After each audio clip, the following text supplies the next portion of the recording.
Hello, everybody. Welcome. It is July 3rd, and we're doing business and social stories here at the L1 show. I'm your host, Krista, and that's Ryan.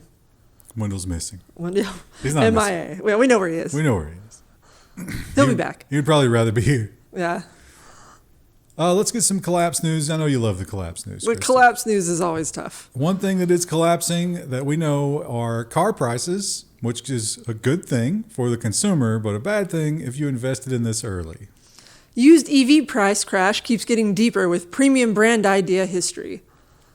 So they're talking about how in the old days, if there was an EV version of a car and a gasoline version, you would expect to pay a lot more for the EV. Now, parity.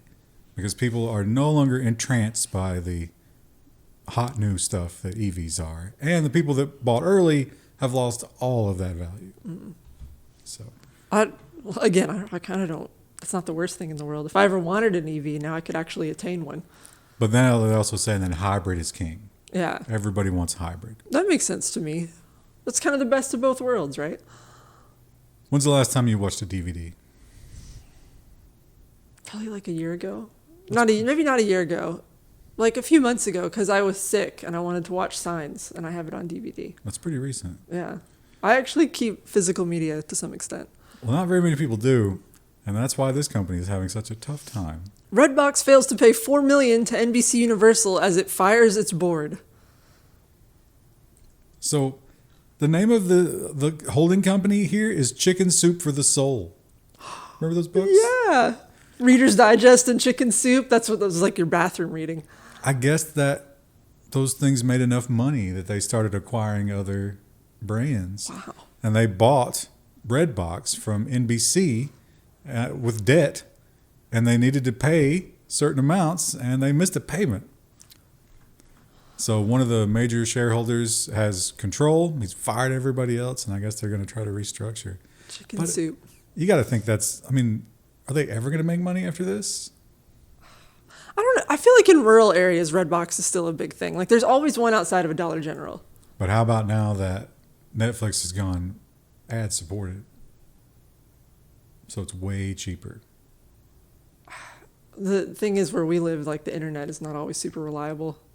That's true. So I could Redbox still has a place, but it's in very rural places where people don't have a lot of money to begin with. So they're probably not going to Yeah, you're not going to make a killing. make it much. Yeah. Probably got a lot of shrinkage there too. People not giving them back or them screwing them up. Yeah. And here we are, the world changed in weird ways in the past half decade, I guess, at this point. Things are kind of back to normal, but not really. And now we got AI, so nothing's ever going to go back to normal. But some people, namely the business owners, are trying to make it that way. The workers continue to rebel. Great Resignation enters third year as workers embrace AI, upskilling, PwC says. Now this says the headline is from Mumbai, but it's a Reuters article. So I don't know if they're talking about that population or our population. But they point out that it's still very much the case that people are looking to hop to a new job. They're looking to, first of all, they want to hop to a new job, but when they hop there, they want that new job to pay for them to get new training. And then they want to hop again. And the powers that be not loving it. That is kind of how jobs worked traditionally, though. Like you usually had some on the job training. Like you can't be expected to just leap in and know all the processes. Like that's not a reasonable expectation. Isn't it funny though that the workers want extra training for themselves? The employers want the workers to train the AI so they can remove them. Yeah. It's completely at odds. Yeah. When was the last time you returned an online order? I never do that. Almost never. I think it might have been last year. I bought my husband a belt, and I bought the wrong size, so we had to exchange it. It's such a pain. It is a massive pain in the ass. Apparently, some people really like doing it. Nordic online store Boozt blocks thousands of serial returners. My roommate in college, one of them, she was this person. She went to, was it Zappos? It was the shoe store. Yeah. And she would order shoes constantly. She'd try them on and then decide she didn't like them and send them back.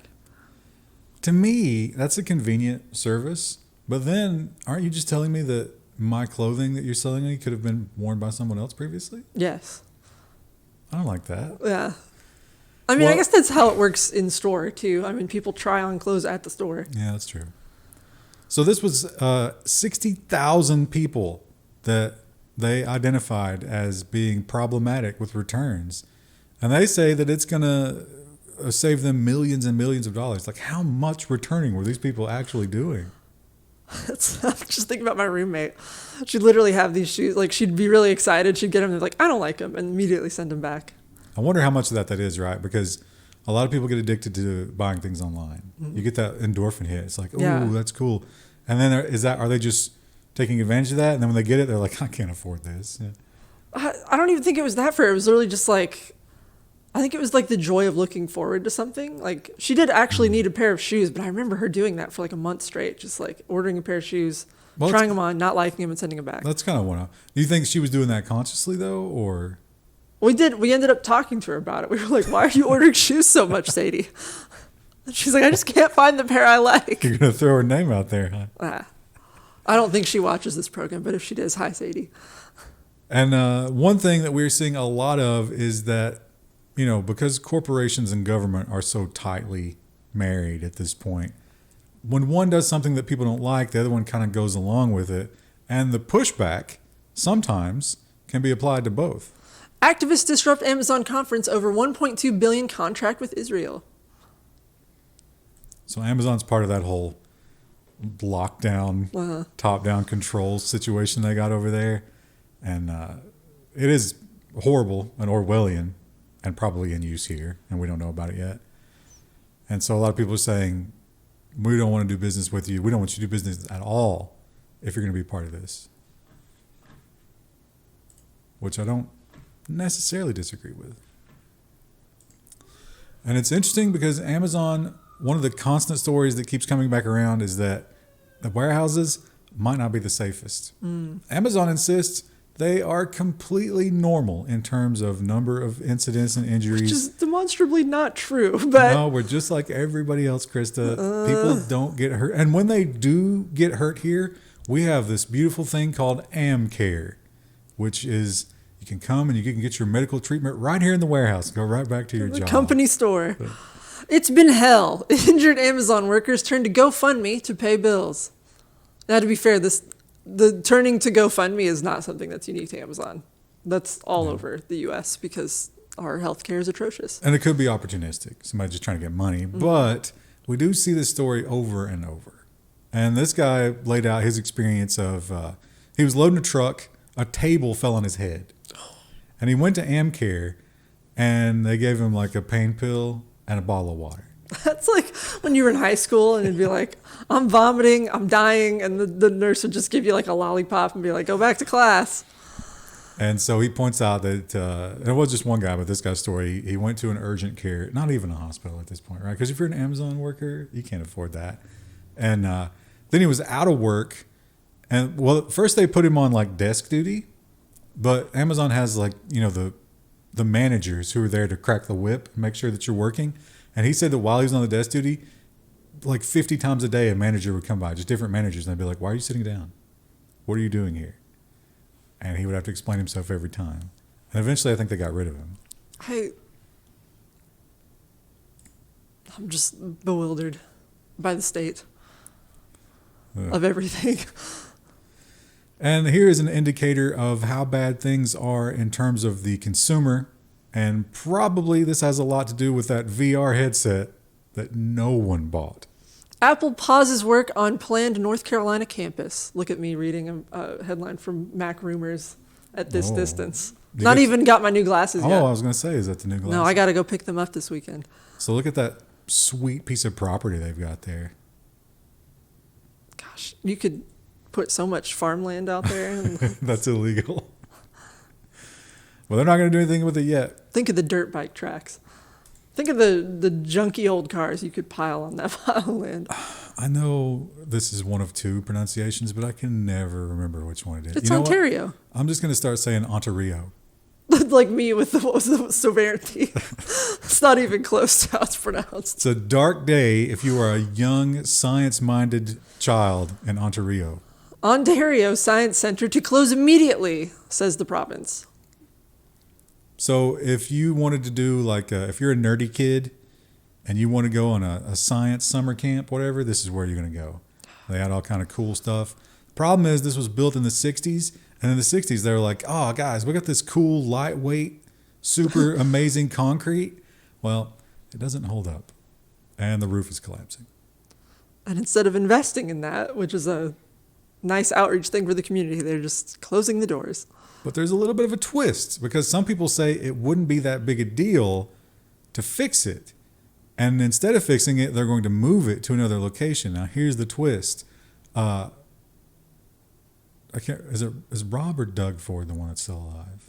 I don't know. I forget them mixed up. One of the two, who was not the crack smoking mayor, the brother of the crack smoking mayor, actually seems to be involved in some sort of business plan to open a different business on this location. And he's the one who's making the decision. That's kind of like here in good old Kentucky, where they're talking about building a big resort around Red River Gorge. And the people that they mostly asked about were people who already owned like cabins and resorts in the area of the gorge. Which will skyrocket their property values. Yeah, I was like, oh. And then they only had meetings about it on like Thursdays when normal people work. Did they ask any of the squirrels or the bears how they felt about that? No, oh yeah, they haven't even done a survey for that yet about like how it would have a wildlife impact. They're like, we'll get that eventually, but they've already got all the other plans drawn up. You know what deer love? Starbucks. Golf courses in the mountains. That makes sense. We had a really like low budget golf course in Eastern Kentucky. There were lots of mosquitoes. Yeah, and it's hilly. It's hilly as hell out there. You can't It's a challenge. It's a challenge. But the driving range is great because you're literally just driving off of a mountain. So much fun. Well, it has been one hell of a 2024 for Nvidia. This got a lot of headlines, but this is kind of natural in the stock market. You know, line only goes up for so long before it takes a little break. Nvidia sees $339 billion wiped off of market value in 3-day sell-off. I'm not worried about them. I think they'll be fine. I think his leather jacket budget has not budged. Do you think he's got like a closet where he opens up and it's nothing but the same leather jacket? Yeah. Every now and then they'll have a different patch, but they're mostly the same. Where's an unexpected headline? Moving on to the hardware section, you don't really hear this name associated with this quality very often. Microsoft's latest Surface device is almost as easy to fix as they are to break. A silver lining, perhaps? So the old Surfaces, can confirm, are a nightmare to try to do anything with. They claim that these new ones are really, really good. 8 out of 10. Yeah. Not bad. I need to update my Surface, but the new ones don't appeal to me that much. I'm still using an iPad from, I think, 2018 or 2019. I think that's illegal. No, yeah. People are like, are you going to get a new one? And I'm like, my current one still works. I'm sure Apple's finding ways to make it not work, but it currently still works. One thing we see a lot of headlines about in the hardware world is the economic and environmental cost of the things that you're doing now. We know that AI is slurping up all of the power, and they're willing to give it the power instead of having us, like survive extreme temperatures or anything like that. So it's weird that when you find a solution that makes both of those happy, you just abandon it. Microsoft ends Project Natick underwater data center experiment despite successes. Is it just an expense thing, you think? I don't think so, because now they say fewer servers failed compared to the data centers. I think it was 8 versus 6. So it's not groundbreaking. But they saved a lot of money on the cooling, obviously. It's underwater. And everything worked more than anybody had really hoped that it would. But he was like, nah, you know what? I think we're going to go for land data centers from now on. That just tells me it's probably expensive to launch and deal with the maintenance on. But there is no maintenance. Oh. You seal it up and put it down there. What happens, happens. If it dies, it dies. And the Copilot PCs. We've been seeing a lot of reviews. They got the new ARM ones. A lot of people are hyped for that. Wendell kind of crapped on them. I've not used one. But Copilot, that's the big thing, right? I mean, how desperate are you to get Copilot in your life? But they did a weird thing with the latest version of these PCs. Microsoft makes Copilot less useful on new Copilot Plus PCs. So they added that button right there. Which nobody asked for, but there it is. Oh, everybody needs it. And what the other thing that they did, though, is that they changed it from an app in the operating system to a progressive web app. And they took away the other keyboard shortcut, and it doesn't properly interface with anything on your actual computer. They made it worse universally.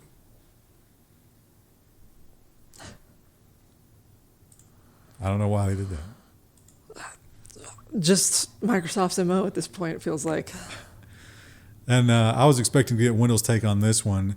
It seems interesting, but it also seems like Intel is just trying to get a headline here, because this is not just something that anybody can drop in. This is something that you have to build from the ground up. And I think they're just trying to, again, they're trying to start a hype train here. Intel launches optical compute interconnect chiplet, adding 4 terabits optical connectivity to CPUs or GPUs. So as we get more and more processing units, because now we got our neural unit, we got our GPU, we got our CPU, all this stuff needs to communicate.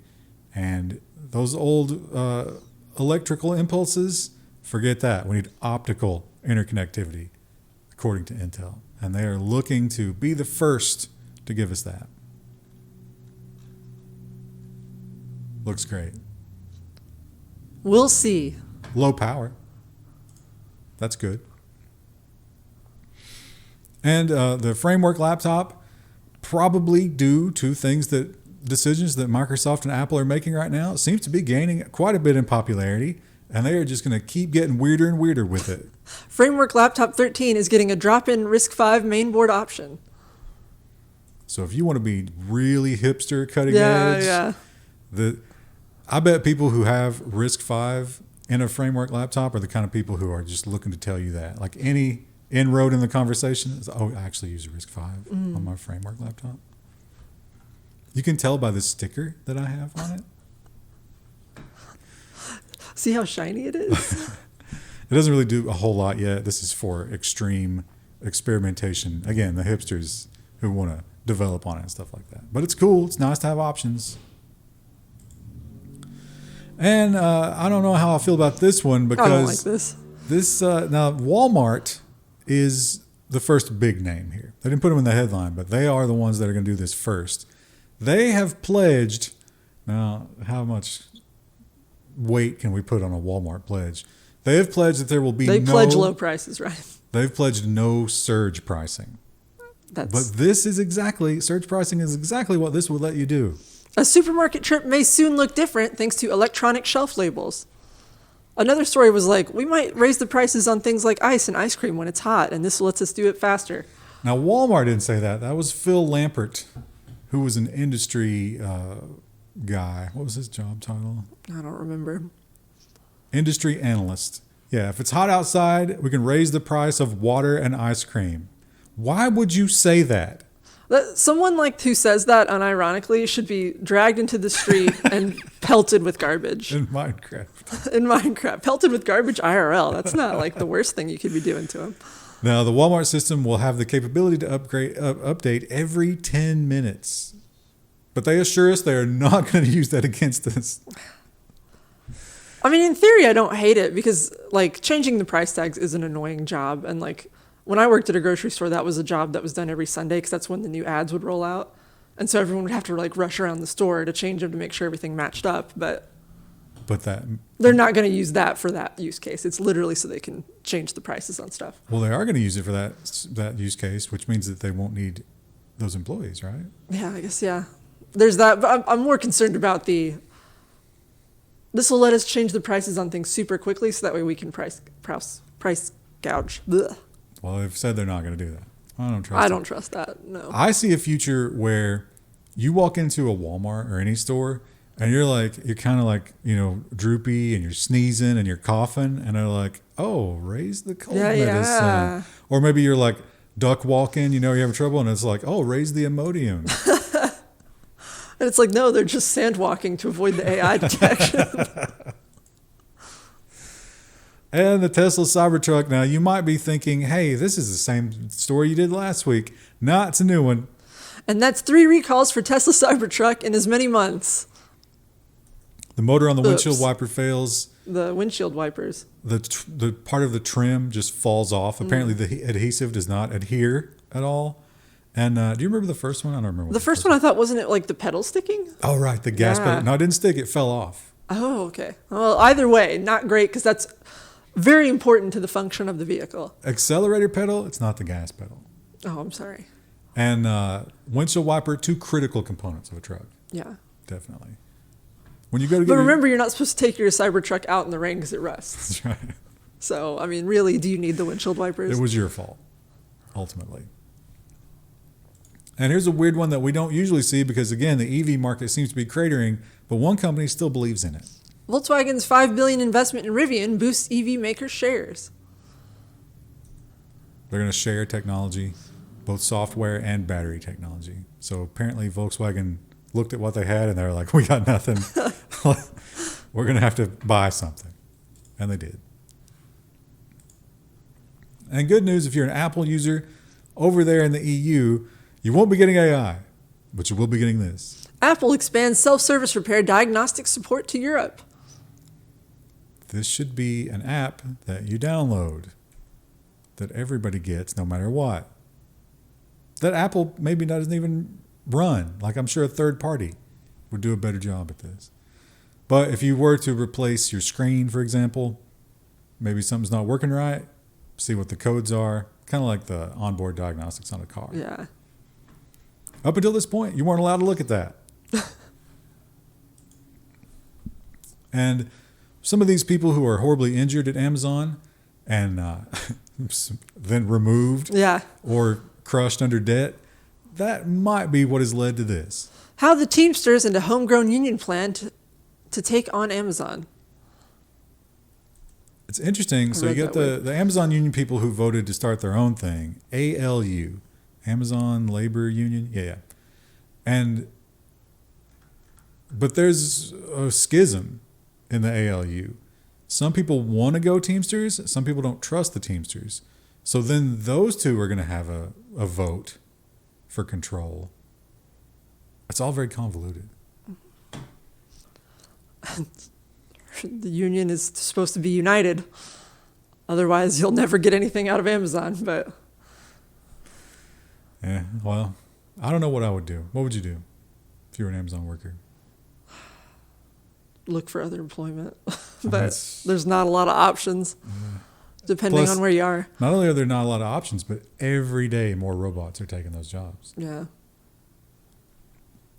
In Japan, well, you know what? Maybe the answer is right here in our face. Go to Japan. You know why? They have a labor shortage because their demographics are falling apart. They're not having children. So they don't always like immigrants, though, either. So it's kind of... Maybe you find some open-minded Japanese to hang out I think with. it's better in the cities. If you're in a city, it'd probably be all right. Well, this is going to be more than just one city. This is going to be a big thing. Monster 310-mile automated cargo conveyor will replace 25,000 trucks. Now, normally I would say this sounds like stupid, kind of like the tunnel that Elon proposed. But the Japanese are just crazy enough to get that kind of thing done, like with their high-speed rail. So You can't say that. You can't make those generalizations. no, because they have the high-speed rail system. Like, they've done those kind of giant infrastructure things before. So, I mean, if anyone's going to do it, it's probably them. But there are some good arguments in this article. So it's funny that you mentioned Musk because one of the proposals is to make this underground. But it's going to cost $27 billion just to dig the tunnel. Just put it above ground. Why do they want it underground, especially in an earthquake zone? Is it just so they don't have to pay people to move? Well, weather. Yeah. And, get it out of the way, I imagine. But here's the thing that they point out. Even if you don't put it underground, it's going to be at a massive cost. Right. They're not going to start building this until 2037. In 2037, won't all the cars be driving themselves? Won't we have autonomous electric Full trucks? self-driving. Yeah. So will this be deprecated before it ever breaks ground? I don't know. It does seem like maybe kind of pie in the sky. You know what I'm looking forward to there? There's going to be a whole new genre of hobo. Oh, riding those rails. Yeah, instead of riding the rail, you're riding the belt. Oh. People are going to get sucked into the belt. Yeah, nothing good's going to happen. You're going to be underground and then like one of those batteries is going to explode. It's not going to be good. I don't think they'll make it underground. That seems insane. Yeah, I don't understand that. And this also seems insane as we move into the security section. No. Oh, wait. No. This is the software section. I'm sorry. Into the software section. And that's right. It's another week, which means another bad Windows 11 feature that Microsoft is not letting you decide about anymore. Windows 11 is now automatically enabling OneDrive folder backup without asking permission. The author of this article says just delete OneDrive. That's not so easy.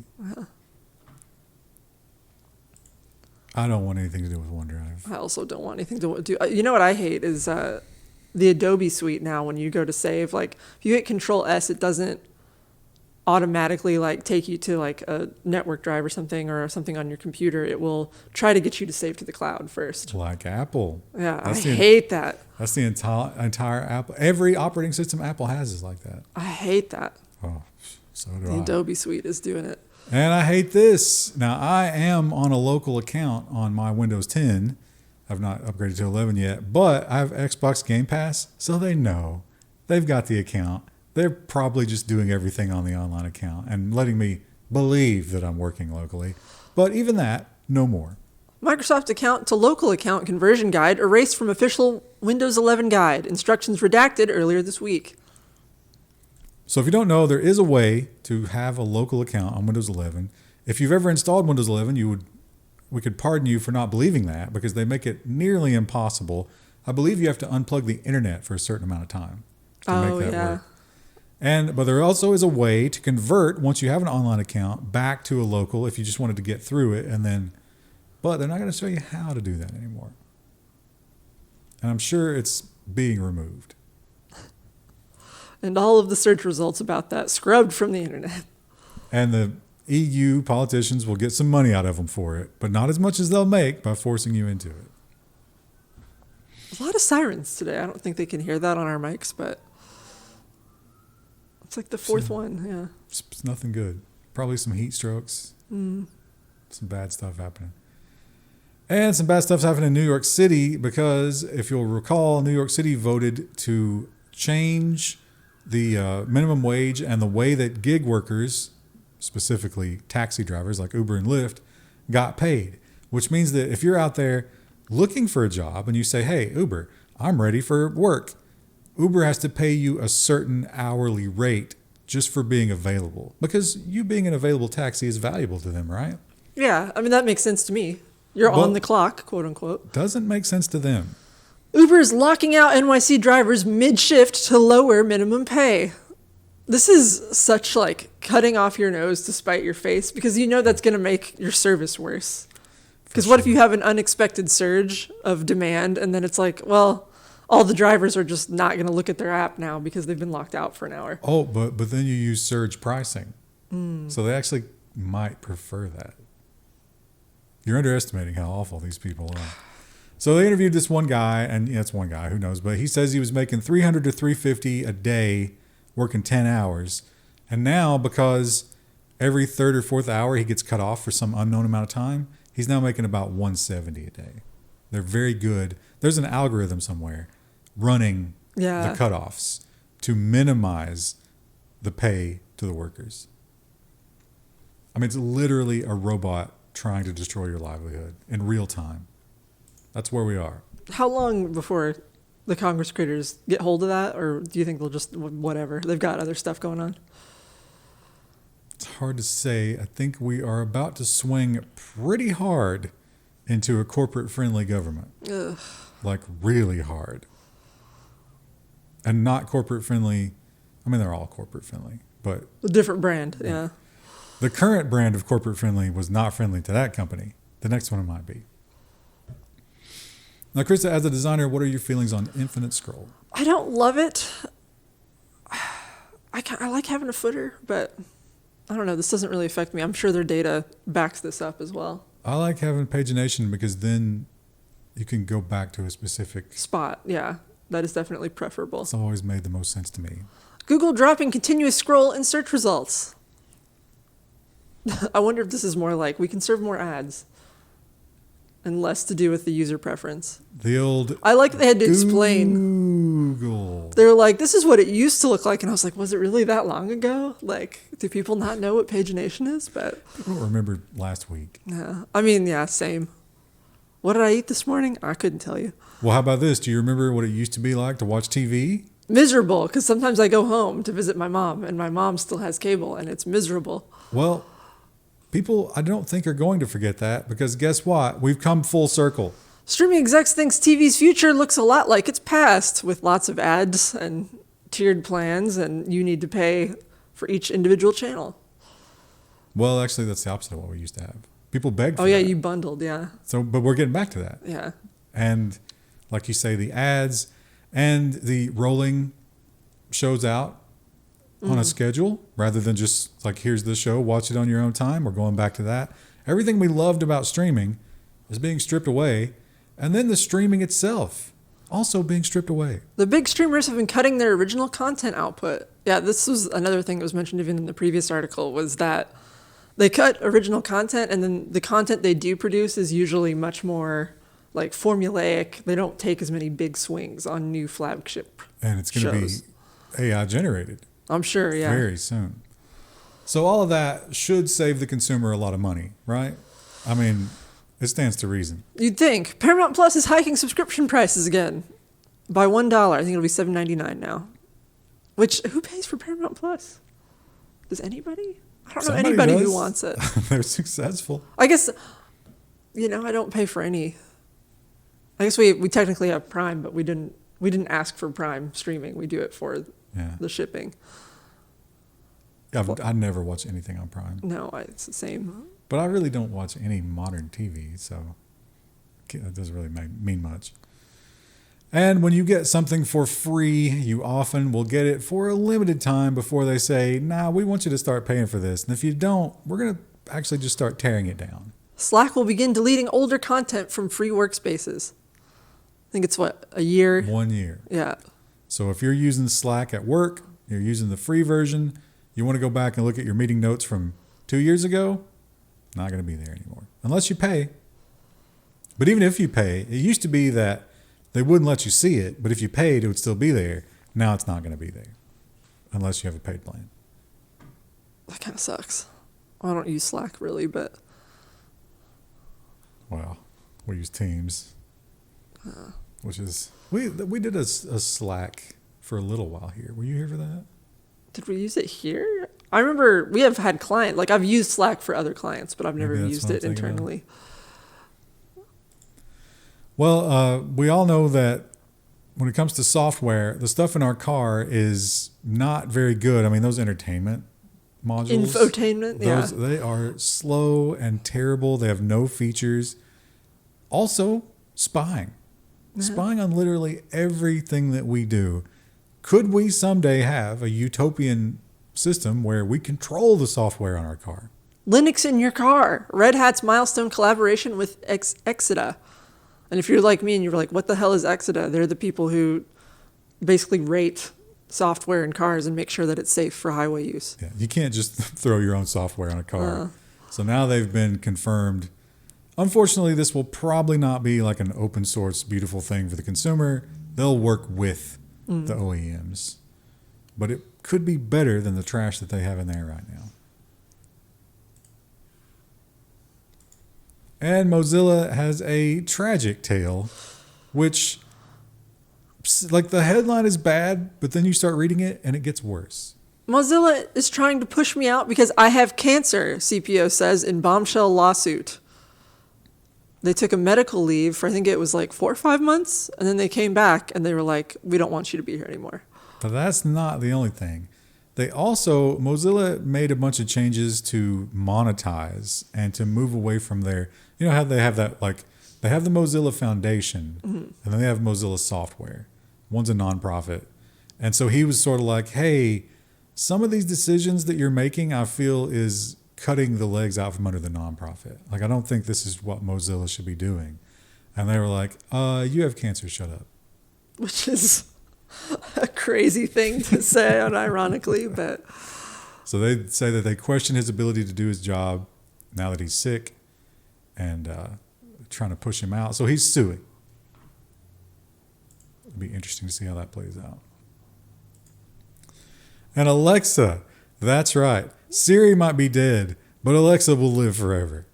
Exclusive, Amazon mulls $5 to $10 monthly price tag for unprofitable Alexa service AI revamp.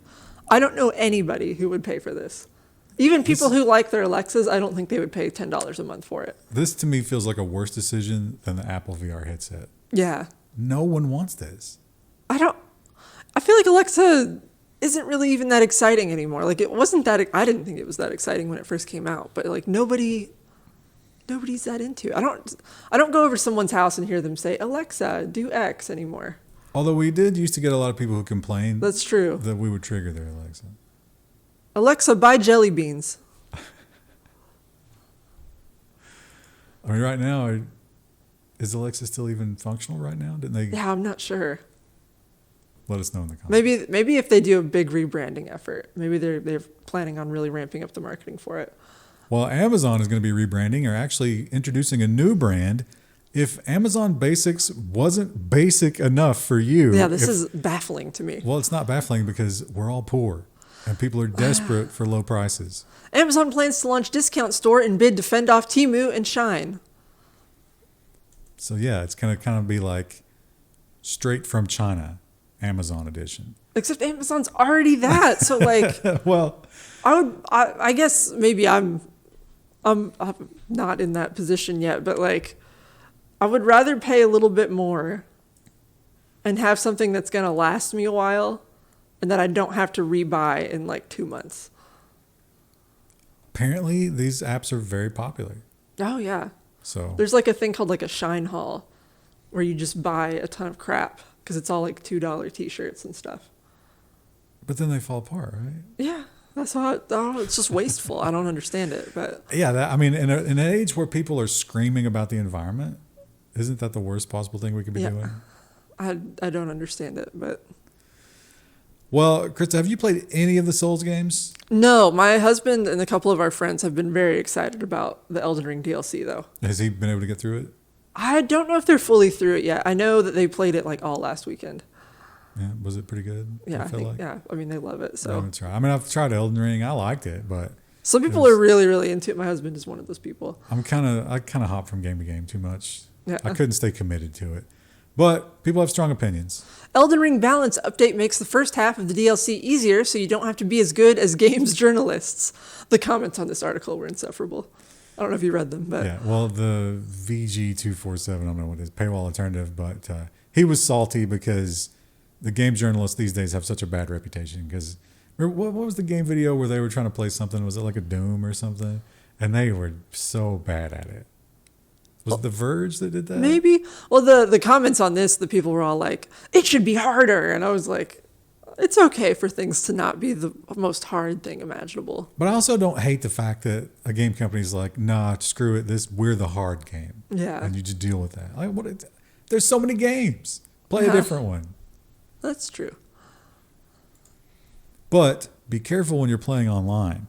Because when you're talking smack, you think crazy. Yeah, you think you're just comfortable there on your couch. Nobody's going to come and mess with you. Well, think again. This is my story of the week. New Jersey man flies to Florida to attack another player over an online gaming dispute, deputies say. You know, if you told me this story and didn't tell me which party was attacking the other one with a hammer, by the way, I would assume it was the Florida man flying to New Jersey, but it was actually the other way around. So in a case like this, one of the big things that the cops are going to focus on, the court system is going to focus on, is premeditation. This guy I guess he lived with his parents. He told his mom, hey, I'm going to go visit a friend in Florida. Flew down, went, got a hotel room, went to a hardware store, picked up the hammer, and then went and walked in this guy's house and started beating him with the hammer. Every step of that is going to be another nail in his coffin. It's just baffling to me. Like, I've gotten salty at an online game before, but like you stand up and you take a break You don't buy a plane ticket and then fly to another place. It's weird that he knew his address. I assume that they played a lot together. I guess, yeah. They played some sort of fantasy RPG, I think is what it said. Archage. I've never played that. I'm not familiar with. They said when the cops... So that other guy's dad was in the house, and they managed to overpower the attacker. And when the cops were cuffing him, they said that his only comment was, he's a very bad person online. There's a lot of bad people online. I don't attack them with hammers. That you know He got of. 3 hammer shots, but it didn't seem like he was very good at his hammer strikes because the guy only had superficial injuries. He only leveled dex. He didn't level. He should have strength. known, right? Yeah. I mean, he's an online gamer. If you got to focus your build against your opponent. What do you think that trip cost him? At least It's pretty $1,000, expensive. right? Well, I don't know. It depends on. If Hotel. it's premeditated? Oh yeah, I guess the hotel. But I was thinking like if you get a plane ticket like a month in advance, you can get them fairly cheap. Well, I think he got upset recently, right? You know, they didn't give us an exact timeline, but it makes it more unhinged if he waited for a good deal on the airline fare. Oh, you wait till these Spirit flights come down in price. I'll be down in Florida. And here's an interesting one because we often talk about these, when you see the collapse articles and it's like they fired 15% of their workforce and 500 people. And it's like, you need 500 people to run this app? How does that make sense? Telegram seems to be going in the other direction and people are A little nervous salty about it. Telegram says it has about 30 engineers. Security experts say that's a red flag. They also say it was a red flag because I think their servers are in Saudi Arabia, is what it said in this article. Was it Saudi Arabia? Yeah.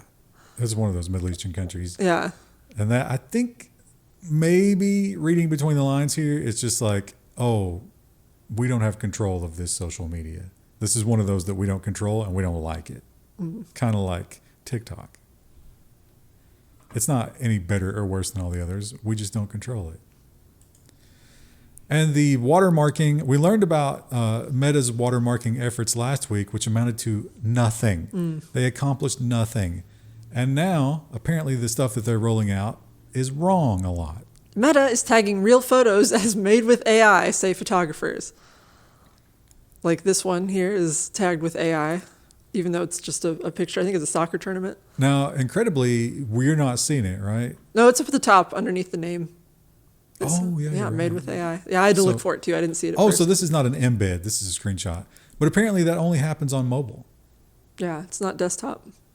Desktop users don't get warned about AI?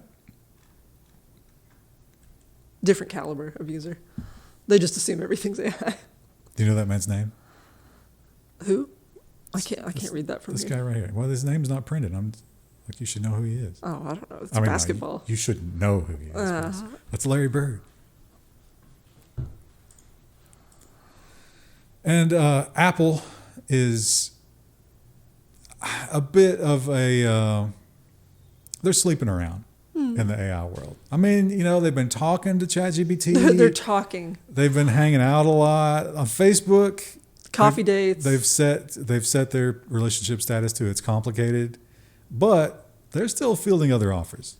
Apple might partner with Meta on AI, though we have another story that indicates that they decided not to, which I was a little confused by. Do we? The Zuckerberg story. Oh, well, I don't think he was talking specifically about Apple.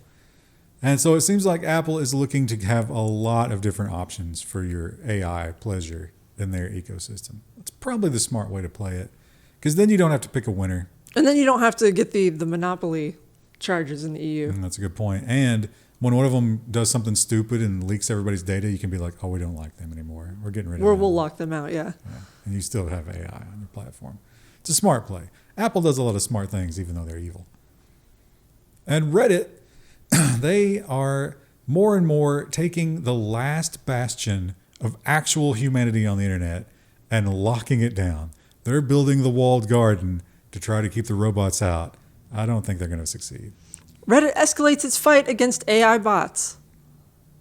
So they've turned on the robots.txt, the dreaded robots.txt, which means that Google also will not be scraping Reddit. Though if you pay to let them script, so then it's fine, which doesn't make a lot of sense. Yeah, but it makes sense for Reddit, but it's still not great for the user. But, I mean, when they've already admitted that there's robots on the inside, what good is it trying to keep the robots on the outside out?